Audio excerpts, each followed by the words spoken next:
என்ற இறையேசுவின் வார்த்தைகளை கேட்க அழைக்கப்பட்டிருக்கும் அன்பு இறை மக்களே, இன்று நாம் வாழும் வாழ்க்கை என்பது ஒரு பயணம்தான். யாரும் இவ்வுலகில் நிரந்தரமாக தங்கிவிட முடியாது. வழிப்போக்கர் போல சில காலம் தங்கி பின் விண்ணக வாழ்வை நோக்கி பயணிப்பதுதான் நம் வாழ்வின் நோக்கம். விண்ணக வாழ்விற்கான ஒரு முன்னோட்டம்தான் இவ்வுலக வாழ்க்கை.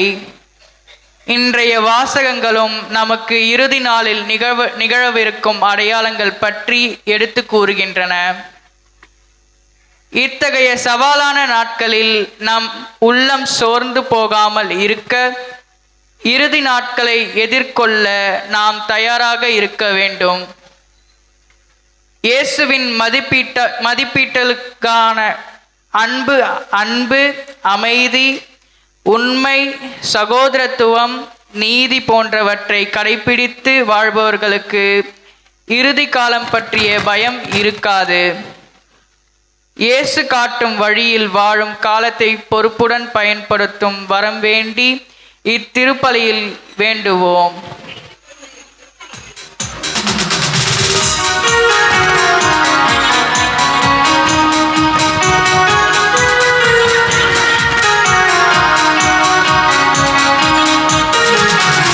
இறைவனின் ஆட்சியை இதயத்தில் ஏற்ற இறை குலமே வருக,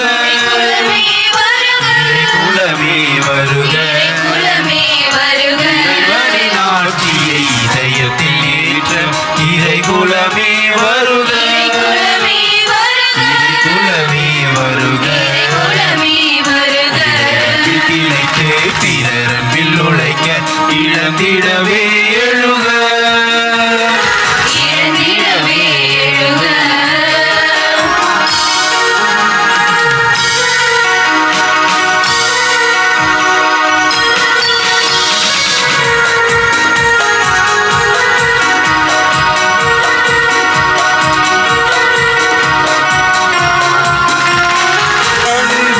இழைப்பதும் மரப்பணி புரிவதும் அன்பர்தம் சிறப்பாகும். அடுத்தவர் நலனிலும் அகிலத்து உயிரிலும் அக்கறை நம் பொறுப்பாகும்.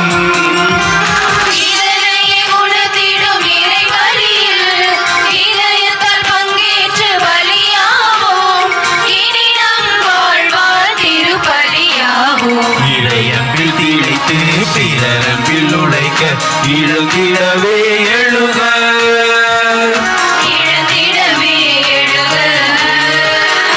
இறைவனின் ஆட்சியை இதயத்தில் ஏற்ற இறை குலமே வருக, இறை குலமே வருக.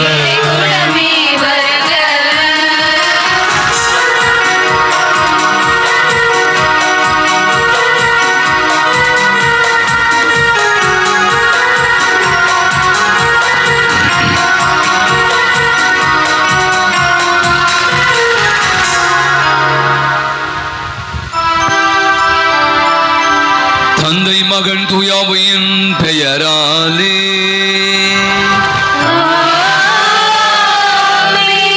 ஆண்டவரும் தலைவருமாக இயேசு கிறிஸ்துவின் அருளும் கடவுளின் அன்பும் தூயாவின் தோழமையும் உங்கள் அனைவரோடும் இருப்பதாக.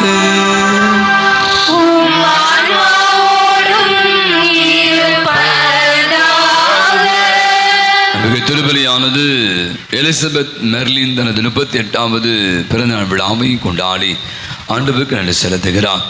அருமையான சகோதரிக்கு நல்லவுடைய சுகத்தையும் நீடாயும் தர வேண்டும் என்று நாம் அவருக்காக ஜெபித்து பலியப்பு கொடுப்போம்.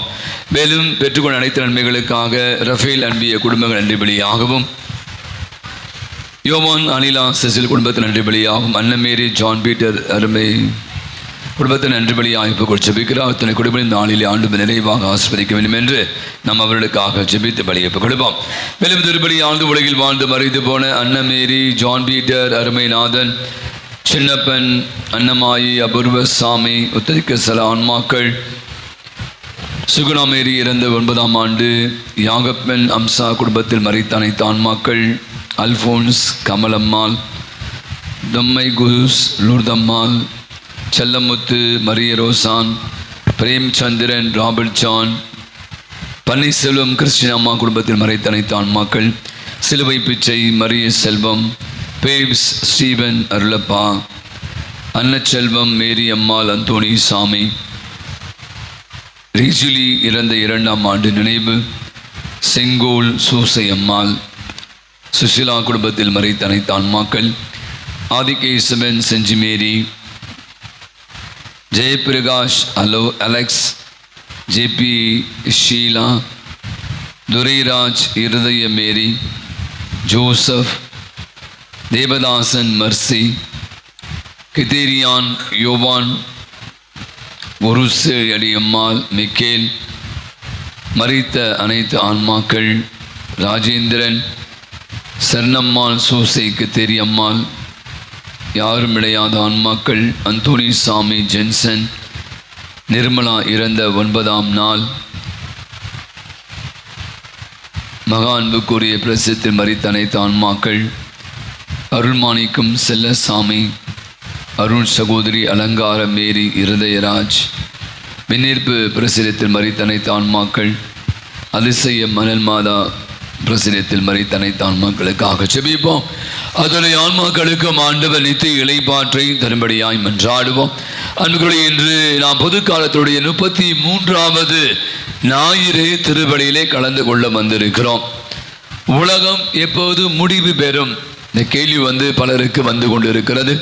அதற்கு விடைதான் இன்றைய வாசங்கள் நமக்கு மிக தெளிவாக எடுத்து சொல்கிறார்.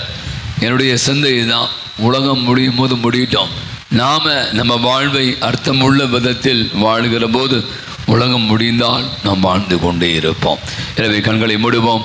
அழகான அற்புதமான இந்த வாழ்வு என்ற கொடையை சில பல நேரங்களில் நாம் நரக வாழ்க்கையாக மாற்றிக்கொண்ட தருணங்கள், நிறைய போட்டிகள், பொறாமைகள், சண்டைகள், சச்சரவுகள், பகைமைகள், மன்னிக்க முடியாத தருணங்களை கொண்டு நமது வாழ்வை நாமே உறவற்ற தருணங்களாக மாற்றிக்கொண்டு வேண்டுவோம். பாப மன்னிப்பு வழிபாட்டில் பங்கேற்போம்.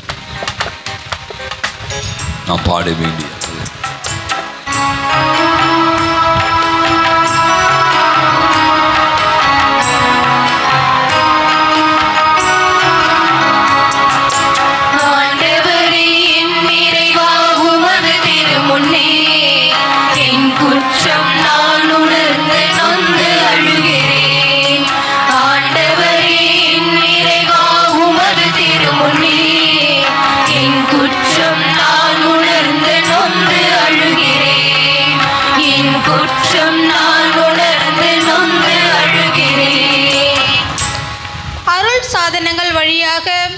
எங்களை நீர் தேடி வருகின்றீர் என்பதை உணராமல் பாவம் செய்து வழி மாறி வாழ்ந்த தருணங்களுக்காக மன்னிப்பு வேண்டுகிறோம். மன்னித்து ஏற்றருளும் இறைவா. ஆண்டவரே, என் இறைவா, உமது திருமுன்னே என் குற்றம் நான் உணர்ந்து நொந்து அழுகிறேன். என் குற்றம் நான் உணர்ந்து நொந்து அழுகிறேன். ஒருவருக்கொருவர் அன்பு செய்து பரிவு கொண்டு வாழ அழைப்பு விடுக்கும் இறைவா, நாங்கள் எங்கள் பெற்றோர்களை வயது முதிர்ந்த காலங்களில் அரவணைக்க தவறிய தருணங்களுக்காக மனம் நொந்து மன்னிப்பு கேட்கிறோம். மன்னிப்பு தாரும் இறைவா. ஆண்டவரே, என் இறைவா, உமது திருமுன்னே என் குற்றம் நான் உணர்ந்து நொந்து அழுகிறேன். என் குற்றம் நான் உணர்ந்து நொந்து அழுகிறேன். மன்னிப்பு வழங்கும் இறைவா, திருப்பலி நேரங்களில் இறை பிரசன்னத்தை உணராமல் சமூக ஊடகங்களில் கவனத்தை செலுத்திக் கொண்டு உமக்காக நேரம் ஒதுக்காத தருணங்களுக்காக கரம் கூப்பி மன்னிப்பு வேண்டுகிறோம். எங்களை மன்னித்து ஏற்றருளும் இறைவா. ஆண்டவரே, என் இறைவா, உமது திருமுன்னே என் குற்றம் நான் உணர்ந்து நொந்து அழுகிறேன். ஆண்டவரே, என் இறைவா, உமது திருமுன்னே என் குற்றம் நான் உணர்ந்து நொந்து அழுகிறேன். என் குற்றம் நான் உணர்ந்து இரக்கம் வைத்து நம் குற்றம் குறைகள் பாவங்கள் அனைத்தையும் மன்னித்து நம் அனைவருக்கும் நிலையான வாழ்வுக்கு நம்மை அழைத்துச் செல்வாராக.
மன்றாடுவோமாக.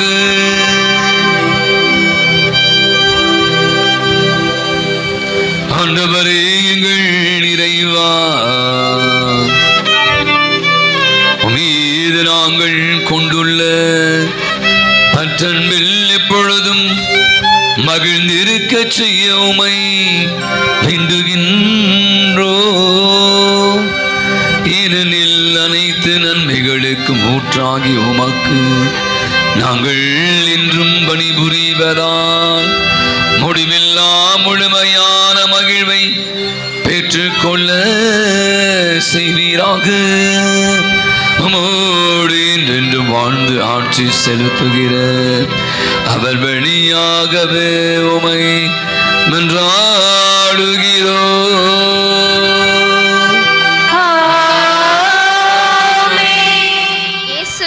இரண்டாம் வருகை அருகில் இருக்கிறது என்பது நம்மில் பல பேர் அறிந்திருக்கிறோம். அறிந்திருந்தால் மட்டும் போதாது, அவரின் வருகைக்கு நம்மையே நாம் தூய ஆவியாரின் துணை கொண்டு தயார் செய்ய வேண்டும். அப்படி தயார் நிலையில் இருப்பவர்களுக்கும் இன்னும் தயாராகாமல் இருப்பவர்களுக்கும் நிகழப்போவதை பற்றி முதல் வாசகத்தில் காண்போம். இறை வாக்கினர் தானியேல் நூலிலிருந்து வாசகம். அதிகாரம் 12.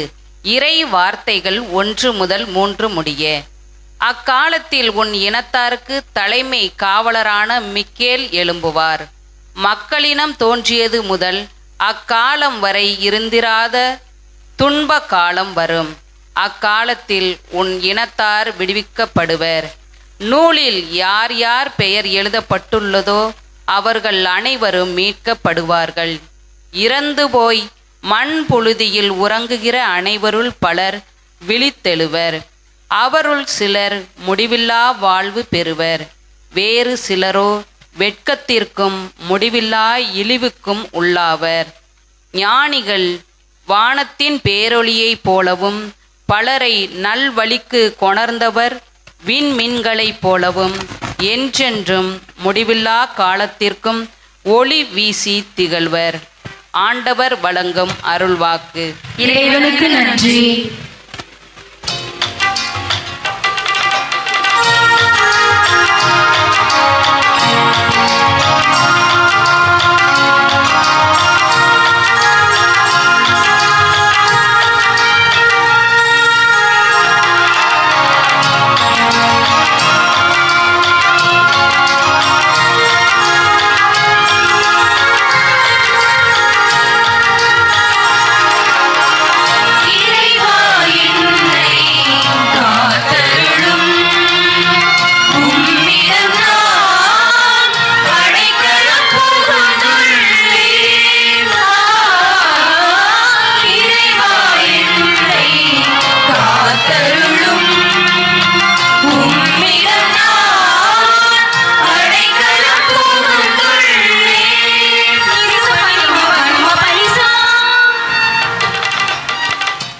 ஆண்டவர் தாமே என் உரிமை சொத்து, அவரே என் கிண்ணம், எனக்குரிய பங்கை காப்பவரும் அவரே.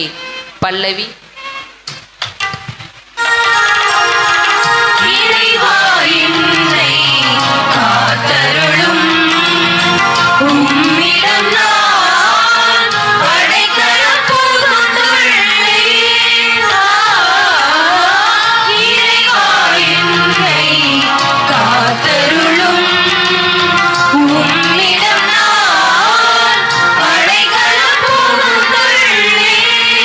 நிசபனி மபகம பனிசா. ஆண்டவரை எப்போதும் என் கண்முன் வைத்துள்ளேன். அவர் என் வலப்பக்கம் உள்ளார். எனவே நான் அசைவுறேன். பல்லவி. இறைவா என்னை காத்தருளும், உம்மிடம் நான் அடைக்கலம் புகுந்துள்ளேன்.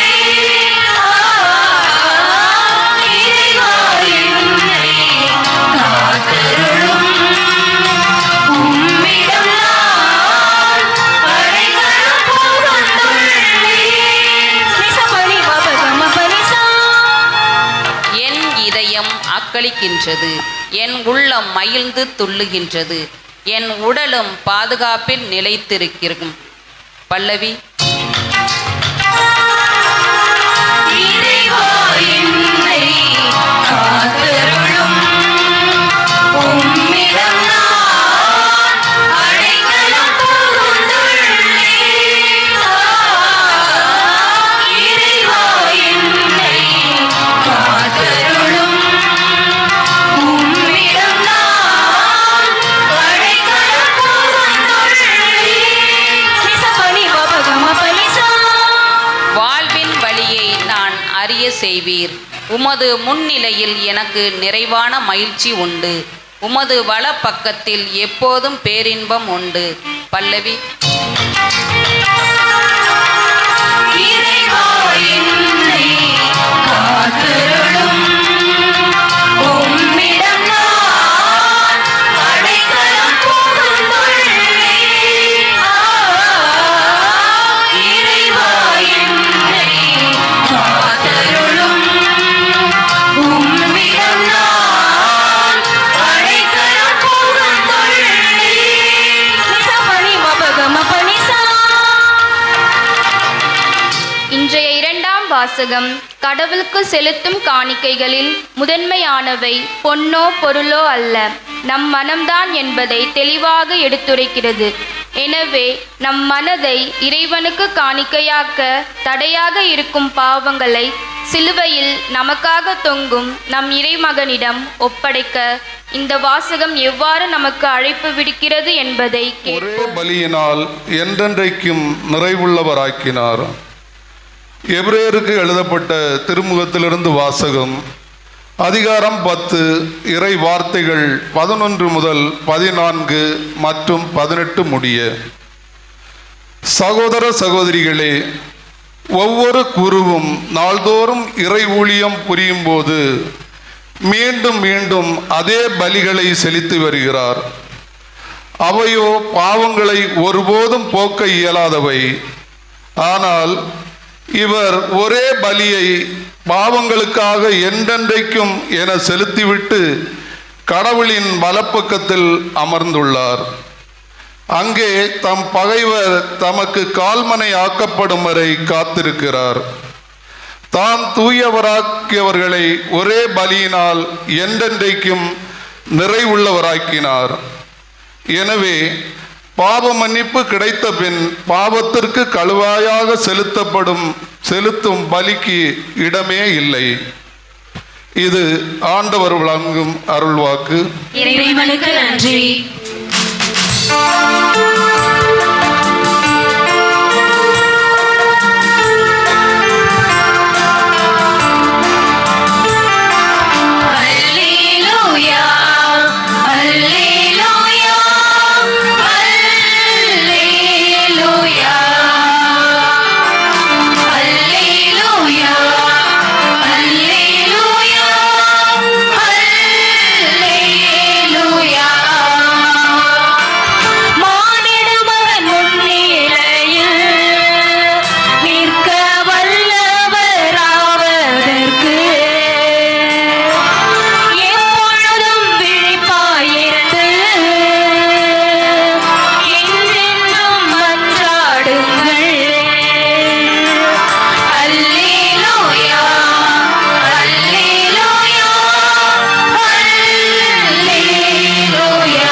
ஆண்டவர்களோடு இருப்பாராக.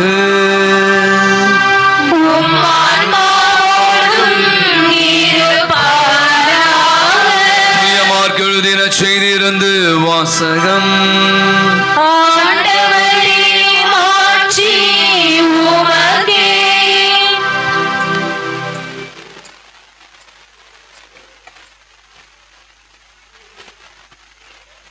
மார்க் செய்தி அத்தியாயம் 13 இரு வசனங்கள் 24 32 முடிய. இயேசு தம் சீடர்களுக்கு கூறியது, அந்நாட்களில் வேதனைகளுக்கு பிறகு கதிரவன் இருண்டுவிடும், நிலா ஒளி கொடாது, விண்மீன்கள் வானத்திலிருந்து விழுந்த வண்ணமாயிருக்கும், வான்வெளி கோள்கள் அதிரும். அப்போது மிகுந்த வல்லமையோடும் ஆட்சியோடும் மானிட மகன் மேகங்கள் மீது வருவதை காண்பார்கள். பின்பு அவர் வானதூதரை அனுப்பி அவர்கள் மண்ணுலகில் 1 கோடியிலிருந்து மின்னுலகில் 1 கோடி வரை 4 திசையிலிருந்து தேர்ந்தெடுக்கப்பட்டவர்களை கூட்டிச் சேர்ப்பார். அத்தி மரத்திலிருந்து ஒரு உண்மையை கற்றுக்கொள்ளுங்கள். அதன் கிளைகள் தளிர்த்து இலைகள் தோன்றும் போது கோடை காலம் நெருங்கி வந்துவிட்டது என நீங்கள் அறிந்து கொள்வீர்கள்.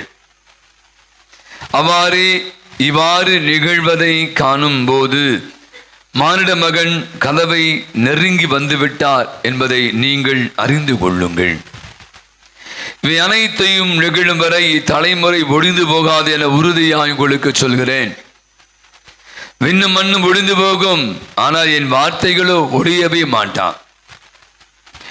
ஆனால் அந்த நாளையும் வேளையும் பற்றி தந்தைக்கு தவிர வேறு எவருக்கும் தெரியாது. விண்ணகத்தில் உள்ள தூதருக்கோ மனுமகனுக்கோ கூட தெரியாது என்றார். ஆண்டவரின் அருள்வாக்கு.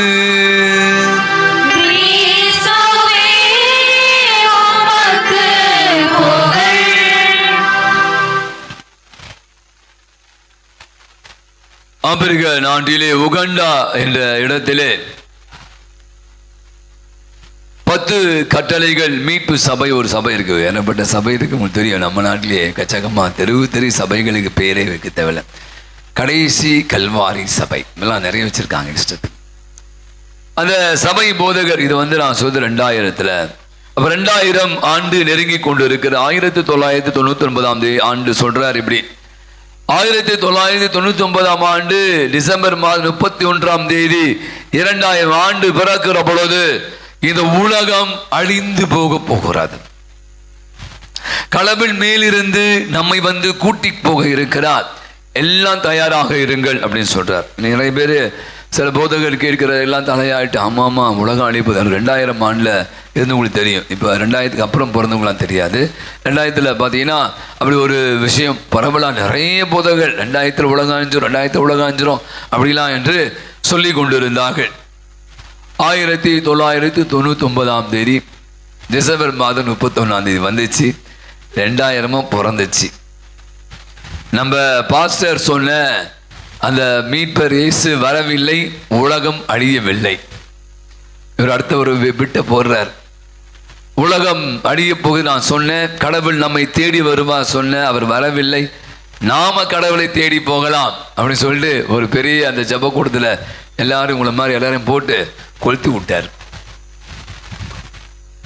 மொத்த பேர் என்னானாங்க, செத்து கருவடாயிட்டாங்க. ஆனால் பாஸ்டர் மட்டும் எஸ்கேப் ஆயிட்டார்.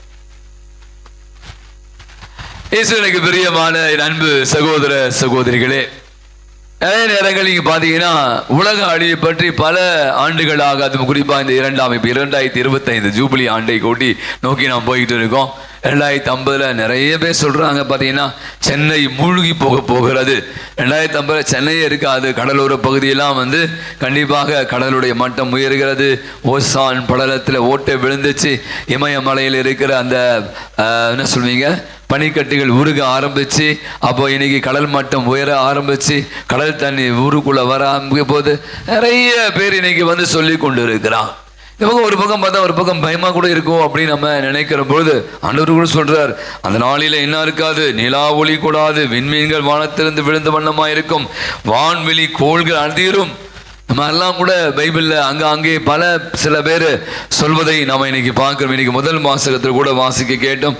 அங்க பாத்தீங்கன்னா அவர்கள் சிலர் முடிவில்லா வாழ்வு பெறுவர், பலர் விழித்தெழுவர், பலரோ சிலரோ வெட்கத்துக்கு முடிவில்லா அழிவுக்கும் உள்ளாவர். அப்படிலாம் வந்து நீங்க முதல் வாசகத்தில் வாசி கேட்டோம்.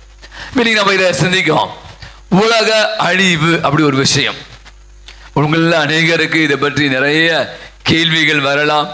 ஏன் உலகம் அழியணும் அப்படின்னு நம்ம பார்க்குற பல விஷயம். இப்போ உலகத்தில் பார்த்தீங்கன்னா இந்த பக்கம் இஸ்ரேல்லாம் பார்த்தீங்கன்னா போர்கள், நம்ம பார்க்காத போர்கள்லாம் நடந்து கொண்டு அடித்து தூக்குறான், பயங்கரமான வெடிகுண்டுகள்லாம் வச்சு எத்தனையோ விலை மதிப்புள்ள அப்படியே தும்சம் பண்ணுறக்கூடிய அளவுக்கு போட்டு அப்படியே என்ன சொல்லுவோம் சாம்பலாக கூடிய அளவுக்கு இருந்த இடமே தெரியாத அளவுக்குலாம் இன்னைக்கு வந்து எப்படியான போர்கள் வந்து நடந்து கொண்டு இருப்பதை பார்க்கிறோம்.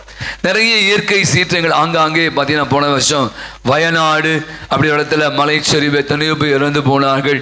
நிறைய இடங்கள்ல மலைகள் அடைத்து தொடர்ந்து மழை பெய்யுது, வெள்ளப்பெருக்கு ஏற்படுகிறது, நிலநடுக்கம் பெரு, இப்படிலாம் நீங்க பார்த்தீங்கன்னா இயற்கை சீற்றங்கள் நடந்து கொண்டு இருக்கிறார்.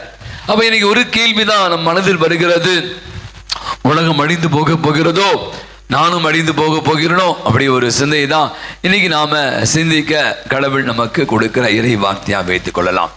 ஒரு ஆசிரியர் இருந்தார். அந்த ஆசிரியர் பள்ளியில வகுப்பெடுத்து கொண்டிருந்தார். சொன்னாலே தம்பிகளா, சும்மா அந்த உலகம் அழிய போதுரா, வானத்தில் இருக்கிற சூரியன் கீழே உள்ள போது, ஆங்காங்கே பூமியெல்லாம் வெடிக்க போகிறது, தீப்பிழம்புகள் குமர போகிறது, அதனால உலகம் மீண்டும் அழிந்து போகிறது அப்படின்னு சொன்னார். அங்கே உட்கார்ந்த பையன் சொன்னான் எழுந்து, சார் அன்னைக்கு ஸ்கூல் இருக்குமா, லீவ் விட்டுருவீங்களா சார் அப்படின்னு கேட்டான். அவனுக்கு வந்து ஸ்கூல் தான் முக்கியம். நீ எதாவது சொல்லி இப்போ உலகம் அழிய போதும் அழியல, அவனுக்கு அதை பற்றி கவலை. அவனுடைய சிந்தை என்னன்னா ஸ்கூலுக்காக இப்போ எல்லாம் வெயிட் பண்ணி எப்படா மழை வரும், எப்படா அனௌன்ஸ் பண்ணுவாங்க இன்னைக்கு லீவு. ஆனால் நான் ஒன்று கண்டுபிடிச்சேன், எப்போல்லாம் லீவ் வரும் அப்போல்லாம் மழை பெய்யாது. இது என்னுடைய இப்போ இல்லை, பல ஆண்டுகள் நான் சின்ன பையனாக இருந்து பார்க்குறேன். எப்போல்லாம் கவர்மெண்ட் வந்து லீவ் வரும், இன்னைக்கு பயங்கர கனமழை, ரெட் அலர்ட், வெளியே போகாதீங்க, தொடர்ந்து மழை பெய்யும். இந்த 18ஆம் தேதியில மழை சொல்லியிருந்தான். ஒரு வாரம் அடி பின்னும் கனமழை, ஒரே நாள் தான் லீவ் விட்டாங்க ஸ்கூலுக்கு காலேஜுக்கெலாம். அதுலேருந்து மழை பெய்யவே இல்லை, வெயில் காயுன்னு காயுது. ரொம்ப அழகான வானிலை அறைக்கு. அப்போ இன்னைக்கு வந்துடுவோம். அப்போ நம்முடைய வாழ்வில் இன்னைக்கு நம்ம கேட்ட இந்த இறை வார்த்தை உலகம் அழிவு.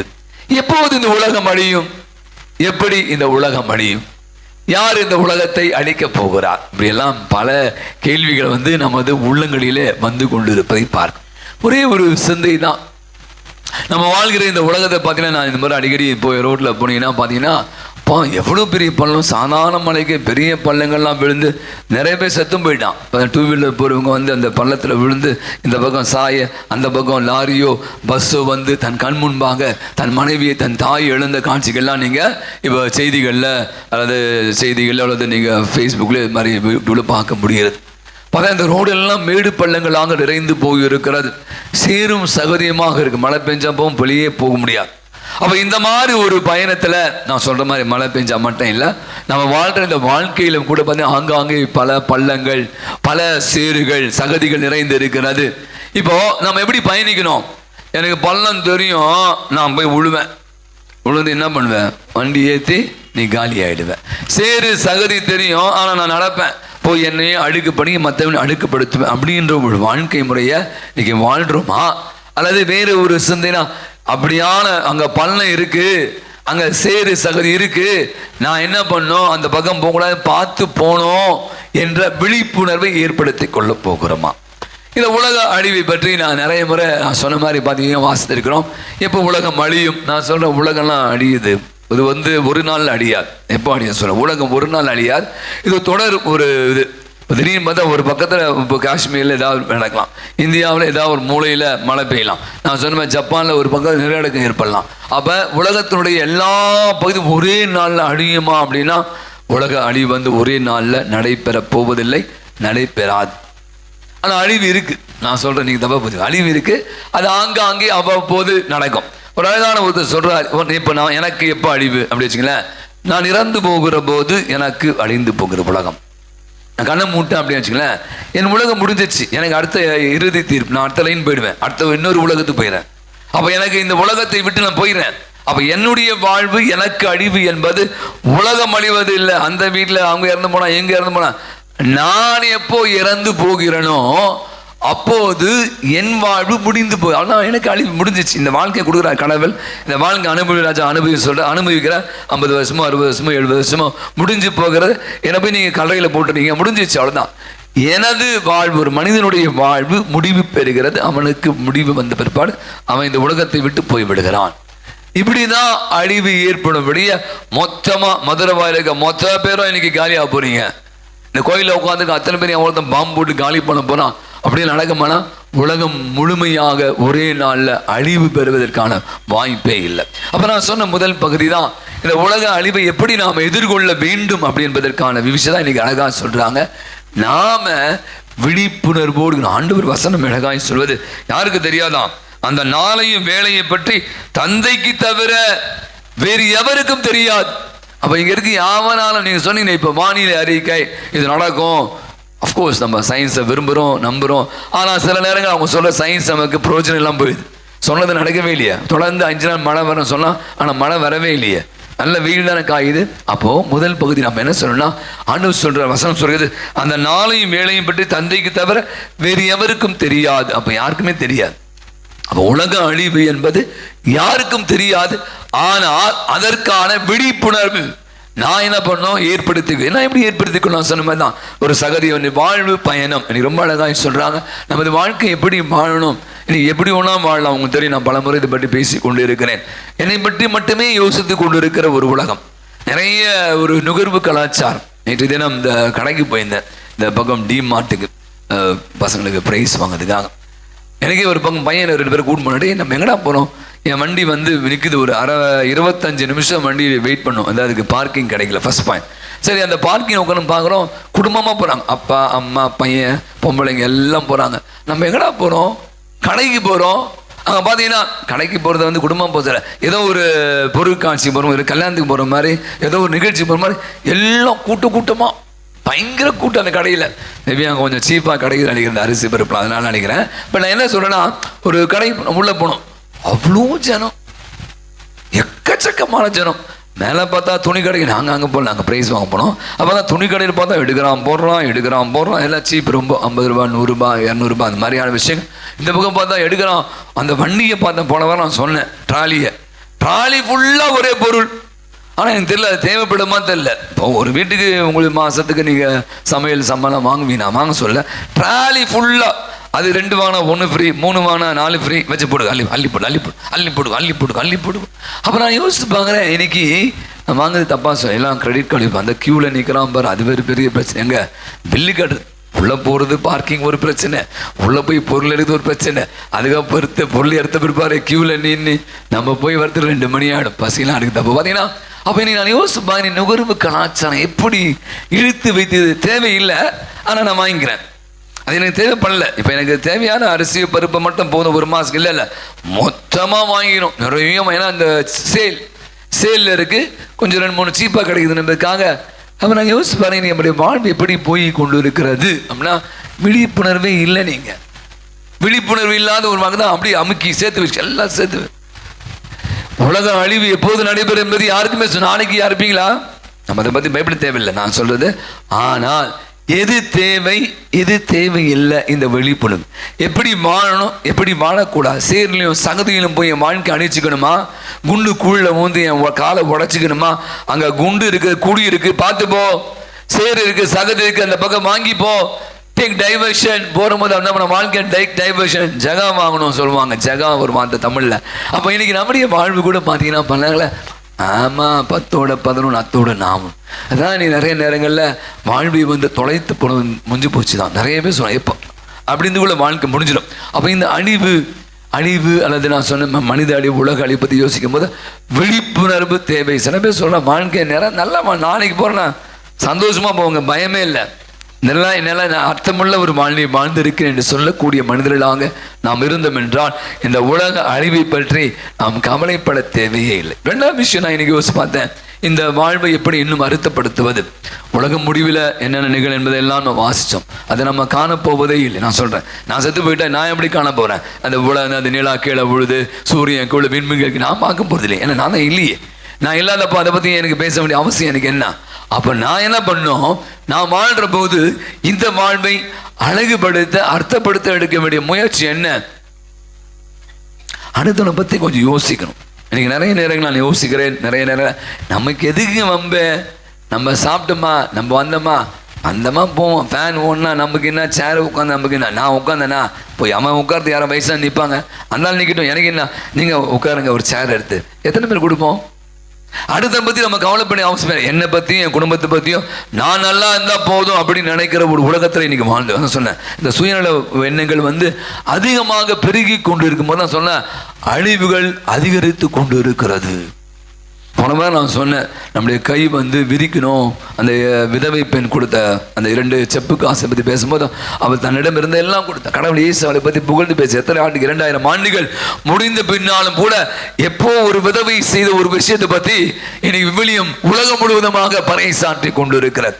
அப்போ நீங்கள் நான் என்னை மட்டும் இன்றைக்கி நான் நிறைய பேர் சொல்வேன், நிறைய பேரை நம்ம மறந்துடணும். செத்து போன பிற்பாடு முதல்லையாவது போய் கல்றையை பார்ப்போம், பூசை இப்போ நிறைய பேர் இன்னைக்கு மாசு வச்சிருக்கான், சந்தோஷமாக இருக்கு. சில பேர் அந்த கல்றைக்கும் போகிறதுல அவங்கள பார்த்து படத்துக்கு பார்க்குறேன், ஏன்னா நான் தான் போனால் முடிஞ்சு போச்சு, அதே தான் உனக்கும் எனக்கும். இனி நான் இறந்த பிற்பாடு நீ இறந்த பிற்பாடு எத்தனை பேர் உன்னை நினச்சி பார்ப்பாங்க, ஐயோ அற்புதமான மனுஷங்க, நல்லா அடுத்தால கண்ணில் தண்ணி வரணும், ஐயோ முடியவே இல்லையே, அப்படி சத்தப்போ இல்லை, நான் சொல்லுது நினைக்கும் போதெல்லாம் தண்ணி வரணும். அப்போது அப்படியான ஒரு வாழ்வை அக்கறை உள்ள அழகாதிக்கு அந்த பாவம் மன்னிப்படி சொன்ன மாதிரி அடுத்தவரை பற்றி அன்பு உறவு இதெல்லாம் நிறைய விஷயங்கள் நம்ம இன்னைக்கு தொலைத்து போயிட்டோமோ. அதான் இன்னைக்கு உலகத்தினுடைய அழிவை பற்றி நம்ம நிறைய பேர் பெருமையாக பேச, எப்பா வாழை பிடிக்கல சீக்கிரம் செத்துடலாம், வாழை பிடிக்கல சீக்கிரம் முடிச்சிடலாம், நம்ம வாழ்க்கை முடிச்சிடலாம் அப்படிங்கள. எத்தனை பேர் வாழ வேண்டும் என்று ஆசைப்படுகிறேன் நீங்கள் யோசிச்சு பாருங்க. இன்னைக்கு ஆண்டவர் ரொம்ப அழகாக இறை வார்த்தை சொல்வது போல தன்னையே 2ஆம் வாசம் அழகாக சொல்வது தன்னையே பலி கொடுத்தார். அந்த பலி கொடுத்த விளைவு இன்று வாழ்ந்து கொண்டு இருக்கிறான். இன்னைக்கு நம்முடைய வாழ்வு கூட ஆப்பிரிக்க நாட்டில் ஒரு நடந்த நிகழ்வை பற்றி சொல்கிறாங்க. அதாவது அந்த ஊரில் இதே மாதிரி 2000 ஆண்டு, நான் திருப்பி 2000 ஆண்டு வந்து யூபிலி ஆண்டு எல்லாம் சொன்னாங்க. நம்ம வந்து உலகம் அப்போ எந்த மாதிரியான விஷயங்களை செய்யலாம், எந்த மாதிரி விஷயங்களை செய்யலாம், அதாவது மக்களை வந்து கிறிஸ்துவை அறிய செய்யணும், என்ன பண்ணலாம். நிறைய பேர் எல்லாம் சொன்னாங்க, இந்த ட்ராக்ஸ் சொல்லுவாங்க, நீங்கள் பார்த்துருப்பீங்க ரோட்டில் இப்போ யாரும் கொடுக்குதில்ல, சின்ன சின்ன பத்திரிகை மாதிரி தருவாங்க, அல்லது வண்டியில் போயிட்டு மைக்கில் போட்டு இயேசுடைய அன்பை உணர்ந்து கொள்ளுங்கள் அப்படிலாம் பறை சாட்டலாம் அப்படின்னு பல அந்த கூட்டத்தில் பேசினாங்க. ஒரு ஃபேமிலி எழுந்தாங்க, எங்களை வந்து அந்த இடத்துக்கு அனுப்பிச்சி வைங்க, அந்த கிராமத்துக்கு எங்களை அனுப்பிச்சி வைங்க, நாங்கள் போகிறோம் நீங்கள் பாருங்கள் அப்படின்னு சொன்னாங்க. அந்த ஃபேமிலி நான் சொன்ன அந்த கிறிஸ்துவ குடும்பம் அந்த கிராமத்துக்கு அந்த ஆப்பிரிக்காவில் ஒரு குறிப்பிட்ட இடத்துக்கு போனாங்க. நீங்கள் பார்த்தீங்கன்னா ஒரு சில மாதங்கள் ஒரு சில ஆண்டுகள் கழித்து பார்த்தீங்கன்னா 16 கிராமங்களில் இருக்கிற அத்தனை பேரையும் அவர்கள் மனமாற்றி கிறிஸ்துவ மாத்திரம். இவங்க போய் எதுவுமே போய் ட்ராக்ஸ் தான் கொடுக்கல, மைக்கு பிடிச்சி பேசலை, பைபிள் எடுத்துட்டு அல்லேலூயா பிரைஸ்லான்னு சொல்லலை. மாறாக அப்படி வாழ்வு மிகப்பெரிய ஒரு சான்றாக அமர்ந்து அந்த பக்கத்தில் இருக்க 16 கிராமம் இருந்த சாதாரண எளியவர்கள், படிக்காதவர்கள் ஆண்டவரை அறிந்து கொள்வதற்கு அவர்கள் மிகப்பெரிய சான்றாக அமைந்திருக்கா. இன்னைக்கு நம்முடைய வாழ்வு கூட உலக அழிவு. நான் சொல்வேன், அதை பற்றி எனக்கு கவலையே இல்லை. ஏன்னா அதை பார்க்கும்போது நான் இருக்க போதுறேன், அது வரும்போது வரட்டும். நான் ஏன் அதை பற்றி, நான் வாழ்கிற இந்த நாள், நான் வாழ்கிற என்னுடைய வாழ்வு, கடவுள் கொடுத்த இந்த அற்புதமான வாழ்வை அர்த்தப்படுத்துங்க. சண்டைகளும் சாடிகளும் கோபங்களும் பண்ணிக்கிட்டு பேச்சு வார்த்தை இல்லாமல் இன்றைக்கி நிறைய நேரங்களில் மூர்க்கத்தனமாக இன்றைக்கி நிறைய ஈகோ வளர்த்து கொண்டு சுயநலவாதிகளாக நம்மை மட்டுமே நினைச்சு அடுத்த பற்றி யோசிக்காமல் வாழ்கிற வாழ்க்கையை எத்தனை பேர் இன்றைக்கி வாழ்ந்து கொண்டு இருக்கிறோம். ஏன்னா நம்ம விழிப்புணர்வே இல்லை. நம்ம வாழ்வு கொஞ்ச நாள் தாங்க, நம்ம வாழ்வு கொஞ்ச நாள் தான். அப்போ அந்த குறுகிய வாழ்வினாலே எப்படி விழிப்புணர்வோடு எது செய்யணும், எதை செய்யக்கூடாது, எது முக்கியம் இல்லை, இப்படியான தெளிவுகளை பெற்று நேற்று தினம் நம்முடைய பிள்ளைகளுக்காக இந்த உறுதி பூசல் அப்படின்னு நான் ஒரு சின்ன ஒரு டாக் கொடுத்தேன். நான் சொன்னேன், தூய ஆவி எங்கே இருக்கிறாரோ அந்த பசங்க சொன்னேன், எது நல்லது எது கெட்டது, எதை செய்யணும் எதை செய்ய சொல்லிகிட்டே இருப்பேன். உள்ளேருந்து மனசாட்சி சொல்லிகிட்டே இருக்கும், இதை பண்ணாத, இது பண்ணாத, இதை செய், இங்கே போகாத, இதை மாதிரி வாழாத. ஆனால் நம்ம என்ன பண்ணுவோம், அதை ஆஃப் பண்ணுவோம், ஏதாவது மியூட் பண்ணி விட்டு நம்ம என்ன புரியுதா தான் செய்வோம். அதனால தான் நிறைய பேர் இன்றைக்கி இந்த வாழ்வை நிறைய கஷ்டங்களை வருத்தங்களை வருது. அப்போ இன்றைக்கி அந்த தூயாவி நமக்குள்ள இருக்கும் போது சரியான பாதை, இந்த பாதையில் போ, இங்கே போ, இவங்க கூட சேராத, இப்படியான ஒரு வாழ்க்கையை வாழாத, உன் வாழ்வை பரிசுத்தமாய்க்க, உள்ளத்தை தூய்மையாக வச்சுக்க, பாவத்திலிருந்து வெளியே வா அப்படி என்பதையெல்லாம் நமக்கு சொல்லி கொடுத்து கொண்டு இருக்கு. திரு அவை சொல்லுது, பைபிள் சொல்லு, எல்லாம் சொல்லுது. ஆனால் நாம் என்ன பண்ணோம், செவனுக்காக சங்கின மாதிரி அப்படியே முடியும் போதோ கடைசி நேரத்தை மட்டும் கோய்ந்தப்படும். அப்போ இன்னைக்கு நான் சொல்ல வருது இல்லைன்னா, உலகம் அழிவு, மனித அழிவு. உலகம் அழிகிற போது அழியட்டும், மனிதனுடைய அழிவு தான் உலக அழிவு. நான் அழிகிற போது என் உலகம் அழிந்து போகிறேன். அப்போ என்னுடைய வாழ்வை நான் அப்பப்போ என்ன பண்ண அலசிப்பாரு, என்னுடைய வாழ்வை அப்பப்போ நான் என்ன பண்ணணும், சரிப்படுத்தும். அப்போ அதற்கான தேவையான விழிப்புணர்வையும், அது மட்டும் இல்லை, நான் மட்டும் விழிப்புணர்வு, அடுத்தவர்களை பற்றிய அக்கறையும் கொண்டு வாழ்கிற போது என்னுடைய வாழ்வு அர்த்தமுள்ள வாழ்வாக மாறி போகிறது. நான் நிறைய முறை சொல்லுவேன், இந்த கல்லறைகளை இங்கே ஒரு ஆள் செத்து போயிருக்கான்ப்பா, அங்கே பாருங்க, அந்த ஆள் விஷம், அவன் இப்போ அந்த கலையெல்லாம் சாப்பிட்றாதீங்க, அவன் மேலே இந்த புல்லாம் பார்த்தீங்களா, ஒரு மோசமான மனுஷன் செத்து போயிட்டான் அப்படின்னு சொல்றதை விட, இங்கே ஒரு மனித அழகான ஒரு உயிர் இறந்து வாழ்ந்து கொண்டு இருக்கிறார். அங்கே போய் ஜோம் பண்ணிட்டு வந்தால் நமக்கு ஒரு வைப்ரேஷன் கிடைக்கும் பாருங்களேன். அதுதான் கல்லறை திருநாளை சொல்லுவான். நீங்களும் நானும் கூட இந்த வாழ்வு எத்தனை ஆண்டுகள் வாழ்கிறோம் முக்கியம் இல்லை, எப்படியான வாழ்க்கை வாழ்க்கைதான் மூலம். அப்போ இந்த உலகம் அழிவு, அந்த அழிவு நான் சொன்ன மாதிரி ஒரே நாளில் ஏற்பட போவதில்லை. அது ஒரு தொடர் பயணம், அது தொடர் அப்படியே சைக்கிள் மாதிரி வந்துட்டே இருக்கும். அப்போ ஒவ்வொருவரும் ஒரு இடத்துல காலியாகினே இருப்போம். இப்போ நமக்கு ஒரு நேரம் வந்தால் நம்ம காலி, அதுக்கப்புறம் நமக்கு சொந்தக்காரங்க போயிட்டே இருப்பான். அப்போ நாம் வாழ்கிற இந்த வாழ்வை அர்த்தப்படுத்தக்கூடிய வாழ்வாக மாற்ற நான் சொன்ன மாதிரி அந்த விழிப்புணர்வையும் அடுத்தவர் பற்றிய அக்கறையும் நம்முடைய வாழ்வை சரி செய்து கொண்டு உண்மையான பாவத்திலிருந்து விடுதலை பெற்ற ஒரு வாழ்வை வாழ அருள் வேண்டி பணியில் மன்றாடுவோம். ஆமென். எழுந்து நின்று நமது விசுவாசத்தை அறிக்கையிடுவோம்.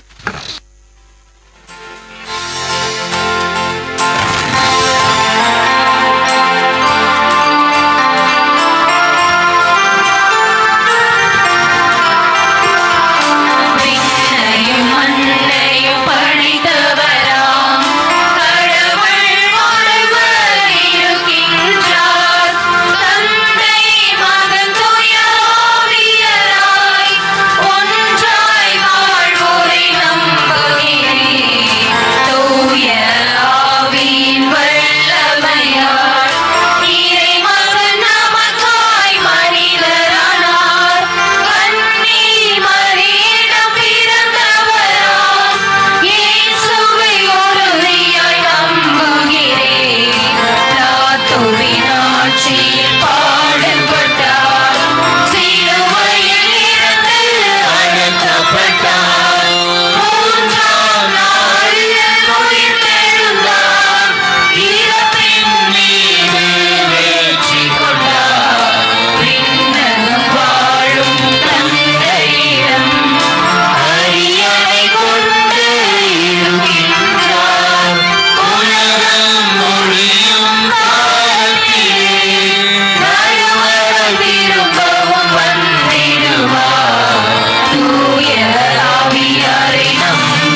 நாள் நம்மோடு இருக்கிறார் என்ற அதிமிக நம்பிக்கையில நம்முடைய விண்ணப்பங்களை தேவைகளை அவர் பாதத்தில் எடுத்து எம்புவோம்.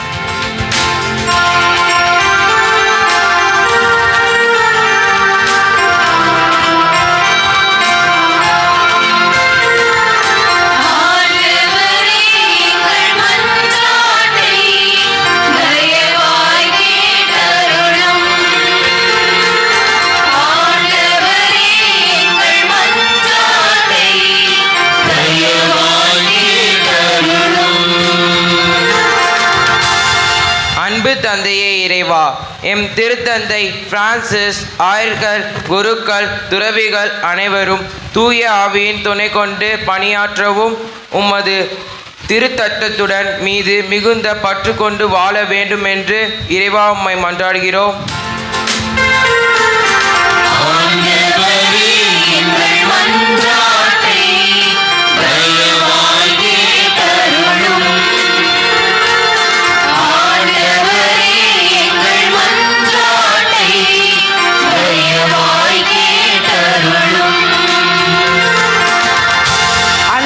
தந்தையே, நாங்கள் ஒவ்வொருவரும் எங்கள் வாழ்வுக்கு ஆதரவான அனைத்து ஆசீர்வாதங்களையும் பெற்றுக்கொள்ள தடைகளாக இருக்கின்ற உலகத்தின் போக்குகளை தள்ளிவிட்டு உம்மீது பற்று கொண்டு வாழ அருள் தர வேண்டும் என்று இறைவா உம்மை மன்றாடுகிறோம்.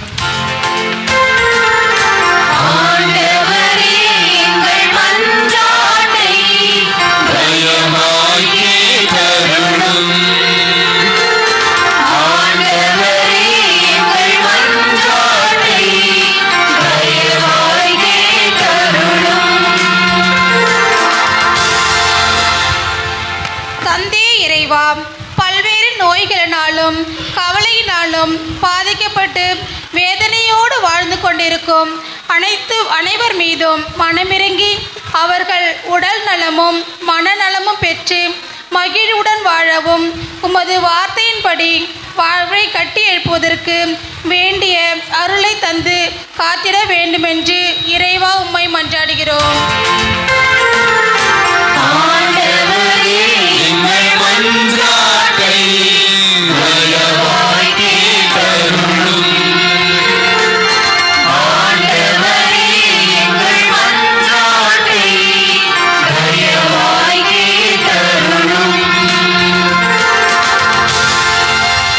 ஒளியும் மீட்புமான தந்தையே இறைவா, எமது இளைஞர்களுக்கு நீ ஒளியாகவும் வழியாகவும் இருந்து வழிகாட்டி உமது சாட்சிகளாக வாழ அவர்களுக்கு அருள் தர வேண்டும் என்று இறைவா உம்மை மன்றாடுகின்றோம்.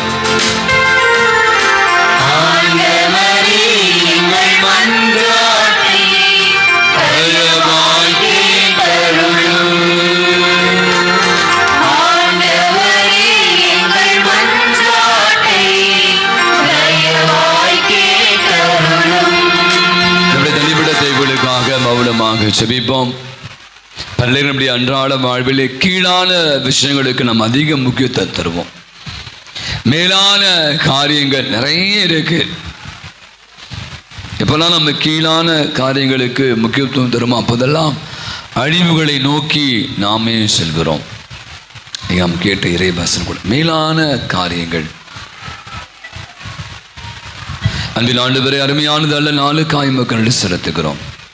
எங்களை படைத்தவரே, எங்களை பராமரித்து வருபவரே, எங்களுக்கு வாழ்வு கொடுத்திருப்பவரே, இந்த வாழ்வை அர்த்தமுள்ள விதத்தில் வாழ எங்களுக்கு பலவிதமான அருள் வளங்களை பொழிபவரே, நமக்கு நன்றி செலுத்துகிறோம். உமது வார்த்தைகளை கேட்கிற நாங்கள் சரியான பாதையில் பயணிக்கவும், தேவையில்லாத விஷயங்களில் நாங்கள் எங்களை ஈடுபடுத்திக் கொள்ளாமல், கீழானவற்றுக்கு அதிக முக்கியம் தராமல் மேலான காரியங்களை தேடுகிற பிள்ளைகளாய் எங்களை மாற்றுகிறார். எங்கள் ஆண்டவராகிய கிறிஸ்து வழியாய் இறைஞ்சி மன்றாடுகிறோம். ஆமென். காணிக்கை பாடல்.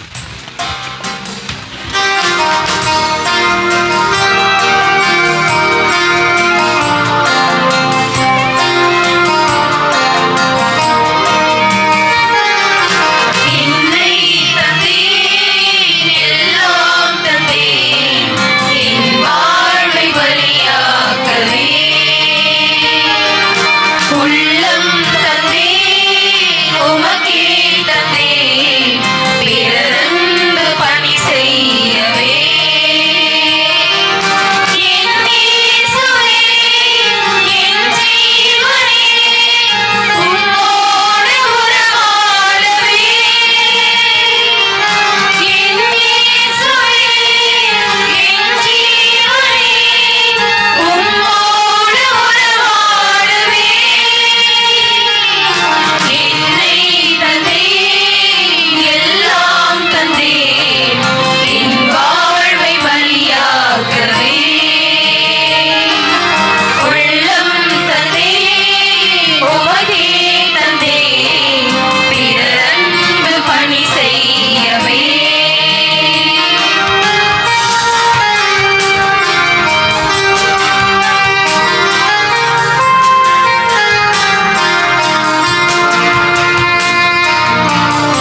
அன்புக்குரிய நாம் அனைவரும் இடையில் ஒப்பு கொடுக்கிற அற்புதமான இந்த ஞாயிறு நன்றி பலி எல்லாம் வல்ல தந்தையாக இறைவனுக்கு ஏற்றதாக துதியுங்கள்.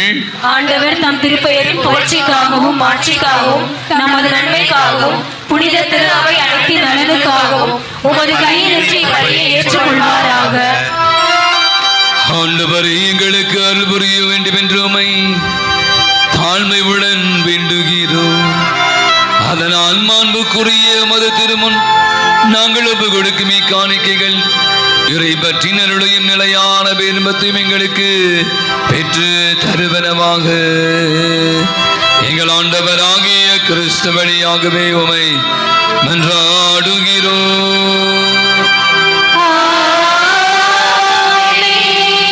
ஆண்டவர் உங்களோடும் இருப்பாராக.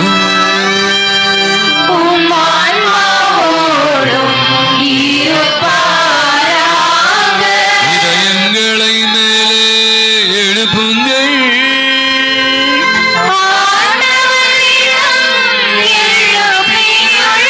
நாம் இறைவனாகிய ஆண்டவருக்கு நன்றி கூறுவோம்.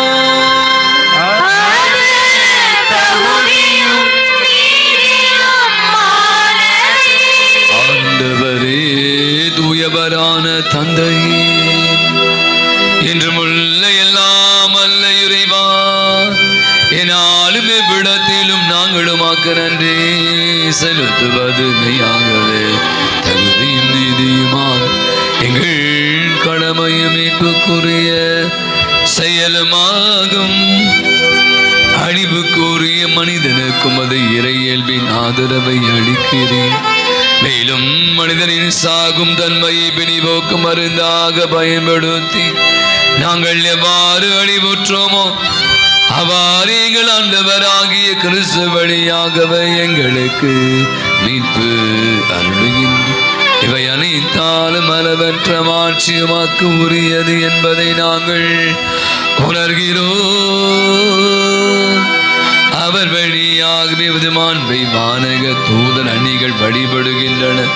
உமது திருமுனி காலத்துக்கும் மகிழ்கின்றன.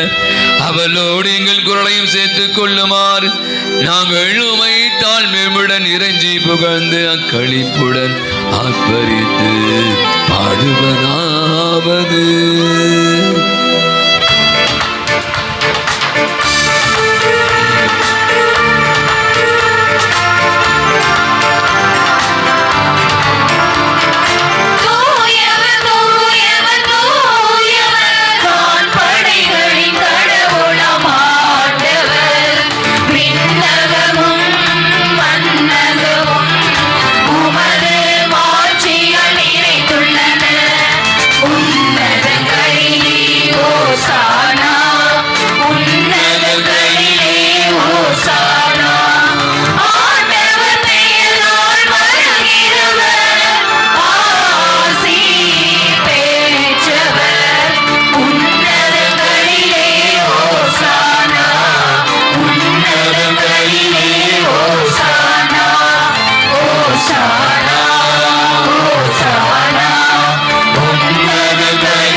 ஆண்டவரே, மெய்யாகவே தூயவர், தூய்மை அனைத்திற்கும் ஊற்று. அவருடைய ஆவியை படுத்தி காணிக்கைகள் அனைத்தையும் தூய்மைப்படுத்த உம்மை தாழ்மையாய் வேண்டுகிறோம். இவ்வாறு எங்கள் ஆண்டவர் இயேசு கிறிஸ்துவின் உடலும் இரத்தமுமாக இவைகளுக்கு மாறுவினவாக. அவர் பாடுபட உடம் கணிந்து தம்மை கையளித்த போது அப்பதை எடுத்து உமக்கு நன்றி செலுத்தி வாழ்த்துரைத்து அதை விட்டு தம்முடைய சீடர்கள் அனைவருக்கும் அளித்து அவர் கூறியதாவது: அனைவரும் இதிலிருந்து பெற்று உண்ணுங்கள். உங்களுக்காக கையளிக்கப்படும் என் உடல்.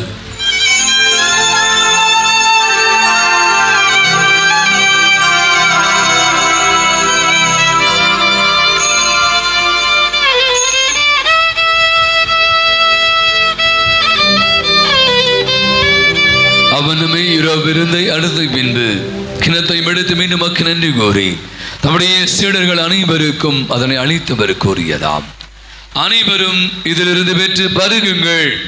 இதில் புதிய நிலையான உடன்படிக்கைக்குரிய இரத்தத்தின் கிண்ணம்.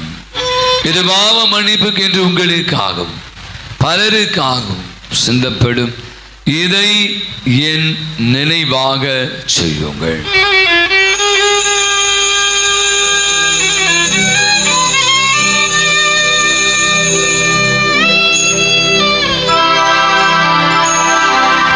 நம்பிக்கையின் வரைபொருள்.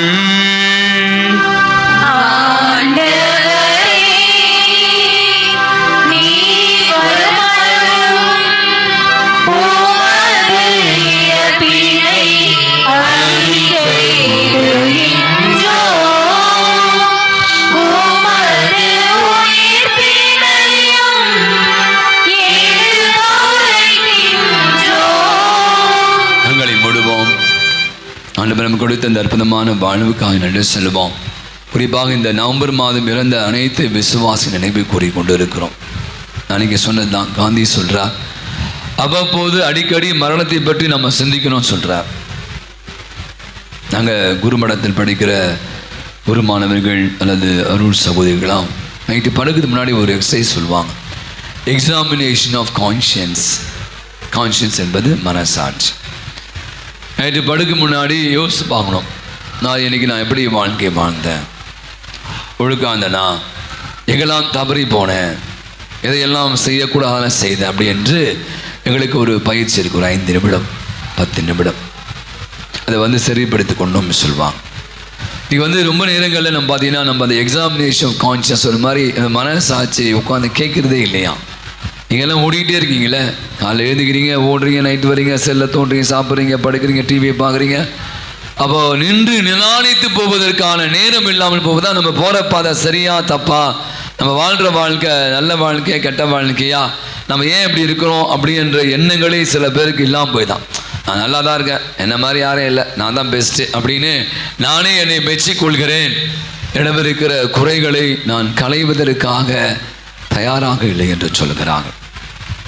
அப்போ இந்த அருமையான நாளில் நம்ம கேட்ட இறை வசனம் மீண்டும் நம்ம அசை போடலாம். அழிவு அழகான ஒரு கவிதைப்படியாக சொல்கிறார், மரணமே உன்னை பற்றி எனக்கு கவலை இல்லை, உன்னை பார்த்து நான் பயப்படவும் இல்லை. நான் இருக்கிற போது நீ இருப்பதில்லை, நீ இருக்கிற போது நான் இருப்பதில்லை. நீ இருக்கிற போது நான் இருப்பதில்லை, நான் இருக்கிற போது நீ இருப்பதில்லை. அவை நான் மீண்டுமாக சொன்னேன், இந்த வாழ்வு அர்த்தமுள்ள வாழ்வு. கடவுள் வாழலாம் கொடுத்துருக்காரு, சாபதற்காக கொடுக்குற இல்லை. செத்து போகணும், நம்ம எப்பயும் போய்க்கலாமே, குழந்தையா இருக்கும் போதே நம்மளை காலி பண்ணிக்கலாம்ல. எத்தனையோ விபத்துகள், எத்தனையோ விதமான காரியங்கள் நம்ம அன்றாடம் வாழ்வை சந்தித்து கொண்டு இருக்கிறோம். ஆனால் எத்தனை நோய்களோடு கூட இன்றைக்கி நிறைய பேர் போராடி கொண்டு இருக்கிறோம். பார்த்தீங்கன்னா கடவுள் வாழ்வோரின் கடவுள். நான் இதை அதிகமாக அனுபவிச்சு சொல்லுவேன், நான் யோசிப்பேன், கடவுள் சாவோரின் கடவுள் இல்லை. ஆனால் இன்னைக்கு இந்த வாழ்வை நம்ம அடிக்கடி அலசி பார்க்கணும். இந்த வாழ்வை அர்த்தப்படு எங்கெல்லாம் நம்ம தவறி போகிறோம். நான் சொல்ற மாதிரி இந்த அழிவு என்பது நாம வருவித்துக்கணும், கடவுள் தரவே இல்லையா. நீங்கள் கூட நீங்கள் சயின்ஸ் சைடு ஆகணும், உங்களுக்கு சேலஞ்ச் பண்ண சயின்டிஃபிக்காக பேச, நாம் செய்கிறது தான் இயற்கை சீற்றங்கள். மரங்களை வெட்டிட்டோம், அதனால தான் இன்றைக்கி மழை பெய்யல அல்லது சுத்தமான காற்று இல்லை. நிறைய வாகனங்கள், அதில் வருகிற அந்த புகைகள், மாசுகள் அல்லது இயந்திரமயமாக்கப்பட்ட வாழ்க்கை, நாம் உண்கிற உணவுகள், இதனால் நிறைய கொழுப்புகள், இந்த கேன்சர், இது மாதிரி பல ஃபாஸ்ட் ஃபுட், இது மாதிரி நிறைய விஷயம் சொல்கிறாங்க. அப்போ அழிவு யார் கொடுக்குறா? மனிதனாக உருவாக்கி கொண்டதான் அழிவு. கடவுள் அழிகிற கடவுள் அல்ல. அவை நான் மீண்டுமாக சொல்கிறேன், இந்த வாழ்வு அடிக்கடி நம்ம அலசி பார்க்கணும், இந்த வாழ்வை அர்த்தப்படுத்தணும். நான் சொல்றேன், எல்லாருக்கும் பலவீன மேடு பள்ளங்கள் இருக்கும், அப்ஸ் அண்ட் டவுன்ஸ். சில நேரங்களில் ஓகே இது நான் கொஞ்சம் சரியில்லைவா, நான் எனக்கு தெரியணும் நான் போகிற பாதை சரியில்லை, என் வாழ்க்கை பாதை சரியில்லை என்பதை நாம் உணர்ந்து கொள்ளும்போது அதுவே தான் நம்ம என்ன பண்ணுறோமா, நம்ம அழிவை நோக்கி பயணிக்கிற அல்ல, வேற ஒரு நான் சொன்ன ஒரு டைவர்ஷன், நம்ம வேறு ஒரு பாதையில் பயணிக்கக்கூடியவர்களாகுமா. இன்னைக்கு நம்முடைய வாழ்வு கூட யோசிப்போம். கடவுள் கொடுத்த அற்புதமான வாழ்வு, இந்த வாழ்வு வாழ்வதற்காக கொடுத்திருக்காங்க, சாவதற்காக அல்ல. மீண்டுமான சொல் மாதிரி இறந்த பிற்பாடு இருக்கிற அந்த மறு உலக வாழ், அதை பற்றி நம்ம சிந்திப்பதை விட இந்த உலகத்தில் அந்த ஒரு ஹெவன், பரலோகத்தை, பாரடைஸ் அங்கே சொன்ன அந்த ஒரு நரக வாழ்க்கை அல்ல. எப்போ பாரு சண்டை போட்டுக்கிட்டு, மூஞ்ச தூக்கி வச்சுக்கின்னு, யார்ட்டையும் பேசிக்காமல், கஞ்சத்தனத்தை வச்சுக்கிட்டு, கருமித்தனம் பேசிக்கிட்டு, பெருமை பீத்திக்கிட்டு, ஆணவத்தோடு அகந்தத்தோடு வாழ்கிறவெல்லாம் நம்ம எல்லாம் நிறைய பேர் காலி, நீங்கள் எல்லாம் அவுட்டு. அப்போ இன்றைக்கி என் வாழ்வை நான் என்ன பண்ணணும்? நரக வாழ்க்கை, இதெல்லாம் அர்த்தப்படுத்தக்கூடிய வாழ்க்கை. கொஞ்சம் இறங்கி போங்க, கொஞ்சம் மன்னிங்க, இன்னும் ரொம்ப அப்படியே நெட்டுக்காக நிற்காதீங்க, கொஞ்சம் கீழே வாங்க, உங்களையே பற்றி தற்பெருமை பண்ணாதீங்க, அடுத்தவர்கள் மீது அக்கறை கொள்ளுங்கள், முடிந்த அளவுக்கு அத்தனைங்களுக்கு உதவி செய்யுங்கள், எவ்வளோ பேருக்கு உதவி செய்யுங்கள், அன்பு காட்டுங்கள். இதுதான் இந்த வாழ்வு. அந்த என்ன சொல்லுவாங்க, நான் சொன்ன மாதிரி ஒரு பரலோக வாழ். அப்போ இந்த பரிசுத்தமான ஒரு வாழ்வு வாழ்வதற்காக கடவுள்கிட்ட அருள் வேண்டும். நிறைய வாய்ப்புகளை நமக்கு உதவி கொடுத்து கொண்டே இருக்கிறான். கதவண்டி நின்று தட்டி கொண்டே இருக்கிறான். எவன் என் குரலை கேட்கிறானோ அவனோடு நான் என்ன பண்ணுவேன்? விருந்துண்மைன்னு சொல்றார் திருவெளிப்பாடு 3:20. ஆண்டவர் கதவை தட்டி கொண்டே இருக்கிறார். எவன் ஒருவன் குரலை கேட்டு கதவை திறக்கிறானோ அவனோடு என்ன பண்ற? விருந்துண்பேன். நம்ம பல பேர் காது கேட்கவே, ஏன்னா எல்லாமே நீங்கள் ஹைபாடு போட்டுக்கிட்டு எல்லாம் ப்ளூடூத் போட்டுக்கிட்டு பல நேரம் என்ன பேசணும் கூட தெரியாமல் இன்றைக்கி வாழ்ந்து கொண்டு இருக்கும். அவன் இன்றைக்கி நான் நினைக்கிறேன் ஆண்டோடைய வார்த்தைகளை நம்ம தான் கேட்கணும். கடவுளுடைய குரலுக்கு செவிமடுப்போம், கடவுளை பிறருடைய வாழ்வில் காண்போம், இந்த வாழ்வை அர்த்தப்படுத்துவோம். அழகான இந்த நாளுக்காய் நடு செல்வோம். நாளை காணக்கூடிய வாய்ப்பு தந்த தெய்வத்திற்கு நன்றி கூறுவோம். நாள் விடுதலை கரணமோடு இருந்து நம்மை வழிநடத்த வேண்டுமாயும் என்றான். சிறப்பாக இன்று பிறந்த நாள் திருமண ஆண்டு விழாக்களை கொண்டு அனைவரும் அத்தனை பேர் இருக்கா. நம்முடைய ஜெபத்துகள் கேட்ட யாவும் இருக்கா. பலவிதமான உடல் நோயினால் பாதிக்கப்பட்டிருக்க அனைவரும் இருக்கா. நம்பிக்கையோடு விசுவாசோடு ஜெபித்து கொண்டிருக்க நம்ம ஒவ்வொரு உள்ளத்திற்கா, நம் உள்ளத்தின் வாஞ்சைகளுக்கா இந்த இறை வார்த்தை நம் உள்ளத்திலே சென்று நம்மை பரிசுத்தப்படுத்தும்படியாய் என்றார்.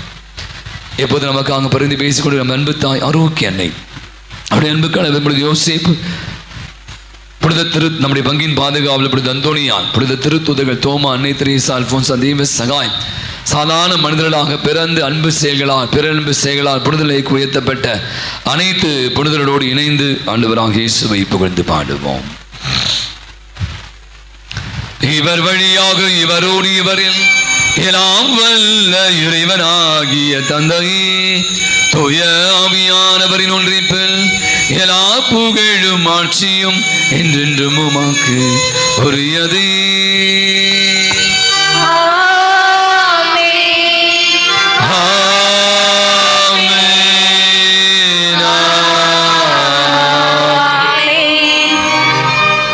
அந்த நாளையோ அந்த வேளையோ யாருக்கும் தெரியாது, மானிட மகனுக்கே தெரியாது, தந்தைக்கும் மட்டுமே தெரியும். கரங்களை விரிப்போம், கண்களை மூடுவோம்.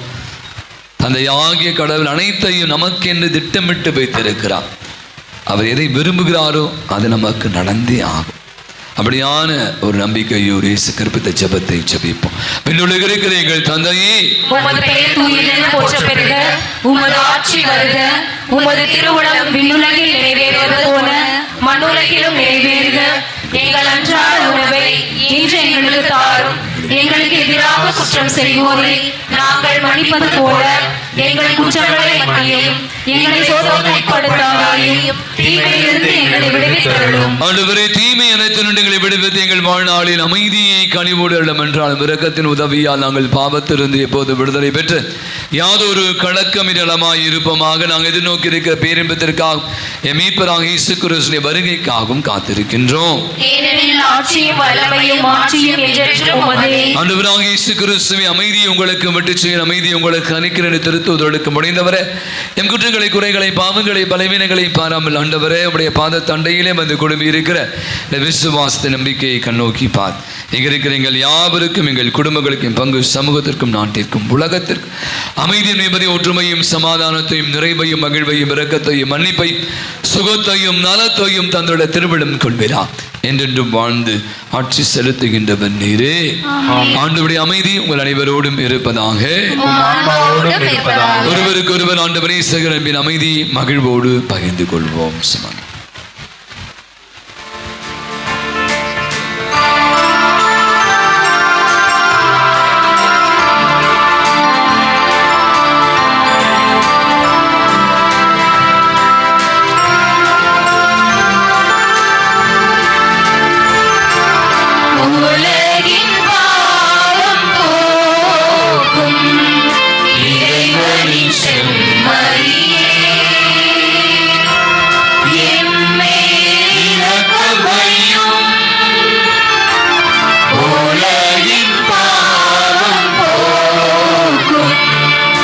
இறைவனின் செம்மறியே,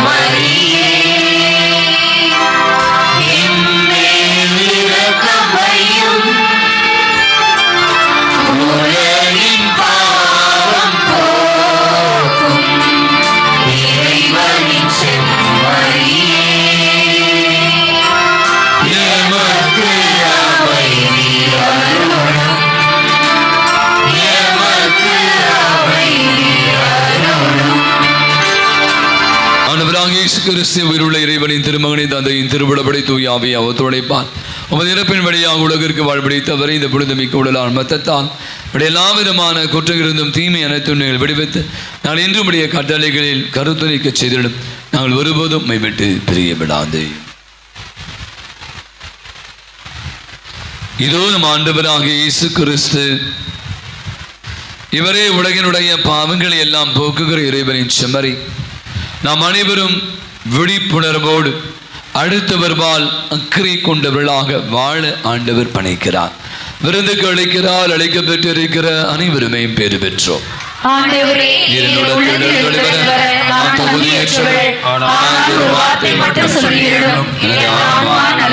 கிறிஸ்துவின் திருவுடலும் திறத்தும் நம் அனைவரையும் காத்து நமக்கு நிலை வாழ்வை அளிப்பதாக.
கண்மணியாய் என்னை வளர்த்து கருவாக என்னை படைத்து உயர் கண்மணியாய் என்னை வளர்த்து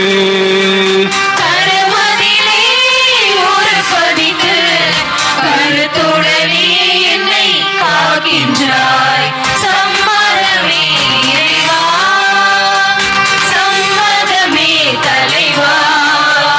உன் மாலையிலே ஒரு மலராகவும் பாலையிலே சிறு மணலாகவும் வாழிட சம்மதமே இறைவா, மாறிட சம்மதமே.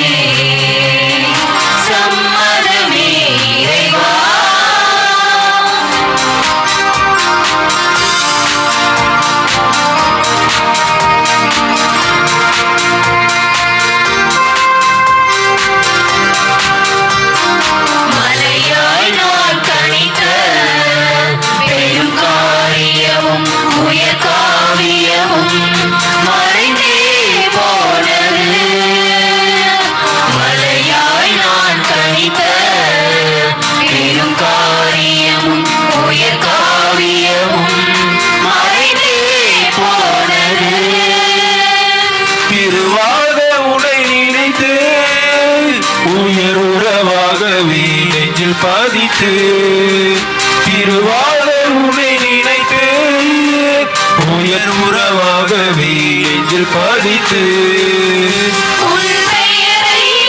சாட்சிடவே நலம் தருவே என்னை அழைக்கின்றாய். சம்மதமே இறைவா, சம்மதமே தலைவா. உன் மாலையிலே ஒரு மலராகவும் பாலையிலே சிறு மணலாக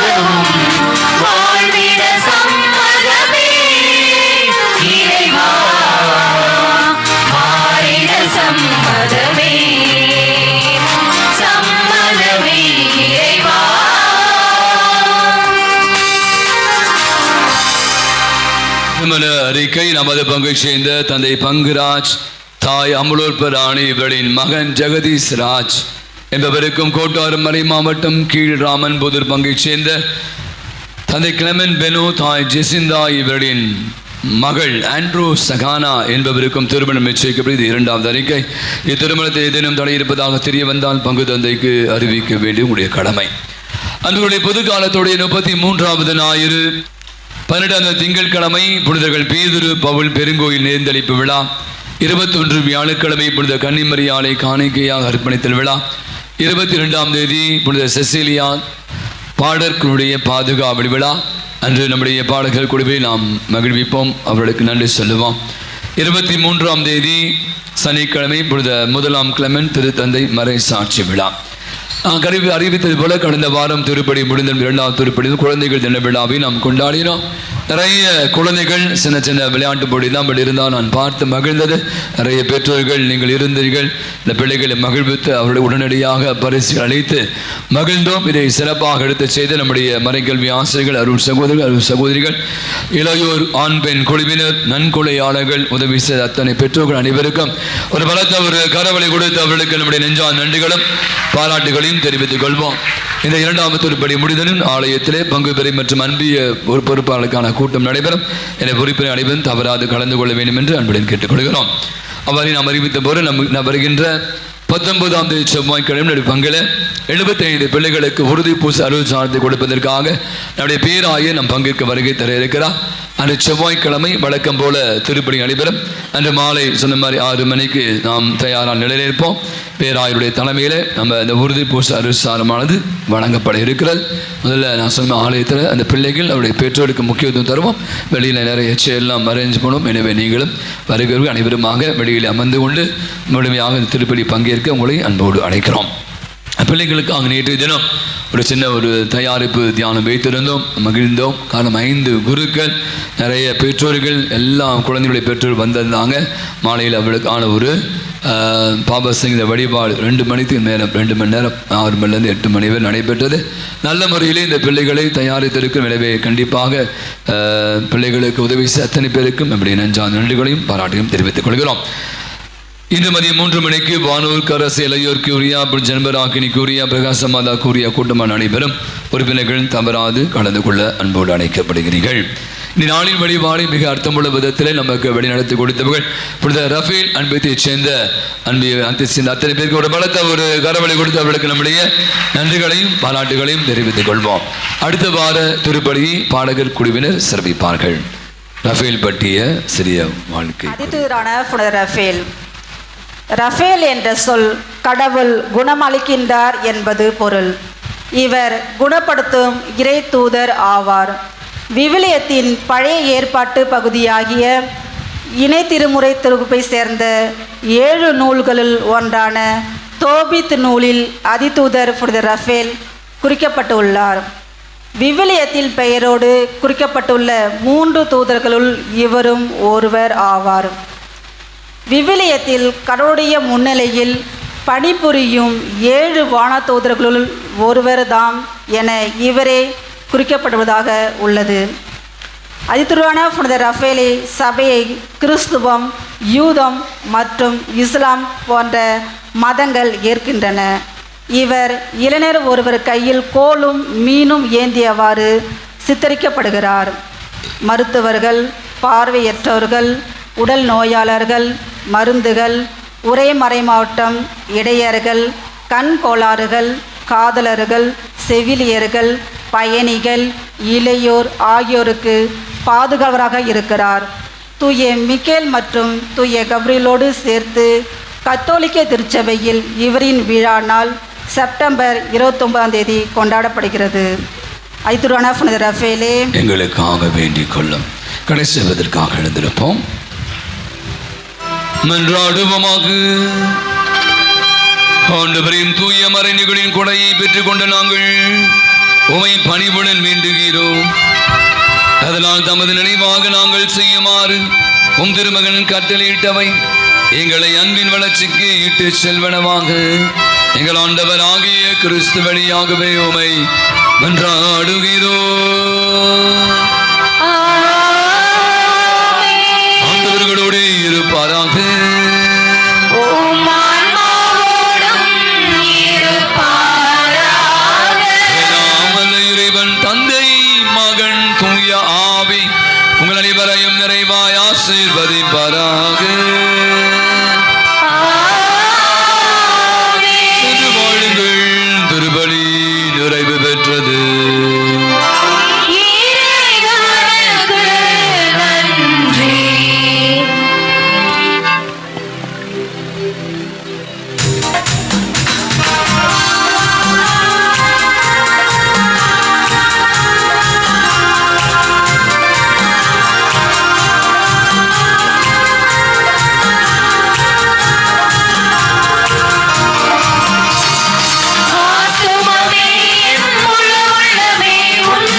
எங்கள் மேல் இரக்கமாயிரும். மரியாயின் மாசற்ற திரு இருதயமே எங்களுக்காக வேண்டிக் கொள்ளும். திருக்குடும்பத்தின் பாதுகாவலரான புனித சூசையப்பரே எங்களுக்காக வேண்டிக் கொள்ளும். எங்கள் பங்கின் பாதுகாவலரான புனித அந்தோணியாரே எங்களுக்காக வேண்டிக் கொள்ளும். புனித தேவ சகாயமே எங்களுக்காக வேண்டிக் கொள்ளும். எல்லா புனிதர்களே புனிதைகளே எங்களுக்காக வேண்டிக் கொள்ளுங்கள். தந்தை மகன் தூய ஆவியின் பெயராலே ஆமென். இயேசுவுக்கே புகழ், இயேசுவுக்கே புகழ், இயேசுவுக்கே மகிமை, இயேசுவுக்கே மகிமை, இயேசுவுக்கே நன்றி, இயேசுவுக்கே நன்றி. மரியே வாழ்க.